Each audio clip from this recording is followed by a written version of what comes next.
What is going on, guys? This is Prodigy, and today I'm bringing you guys a quick video related to some news that just happened in the video gaming world today, specifically related to Xbox, and that is that Microsoft has officially announced that cross-network play will finally come to reality, meaning that people who are playing games on the Xbox One or Windows 10 will be able to play the same games as people with the PC and PS4. So if you have friends that have an Xbox One and you have a PS4, you might finally be able to play games with them online. You know, this is something that people have been talking about wanting for years and years and years, ever since the dawn of online gaming, and it's finally something that's coming to fruition.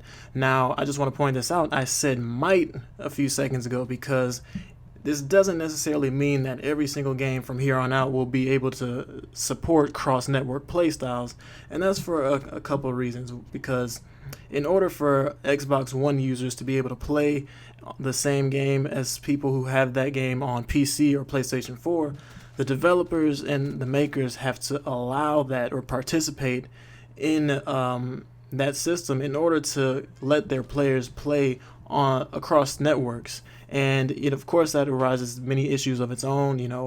Do people want their games being played on multiple consoles? Because if you think about it, let's say if you're playing Call of Duty on the Xbox and you want to play with a friend on PC, well, obviously, if you're talking about first-person shooters, a mouse and keyboard has a far superior advantage over a controller, when it comes to gameplay, because it's much easier to aim with the keyboard and mouse in a first-person shooter than it is with a controller. So that, of course, would present many issues in itself. So it's not necessarily just like a plug-and-play system where, okay, we're going to flip it on.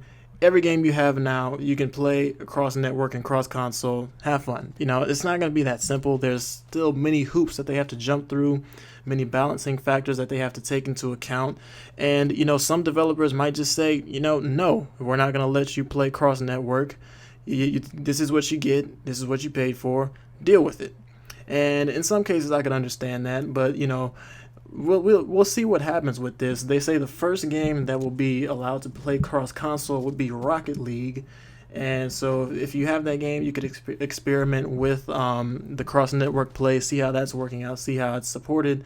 I'm really just curious to see how this will play out, how this will actually work, and if it will present any major problems, because I was never necessarily a huge advocate for cross-network play. I think the idea is cool, but there's just so many other small issues behind the scenes that nobody necessarily really thinks about that could potentially create a big problem. One of which I talked about earlier, for example, in first-person shooters, keyboard and mouse beats a controller every single time.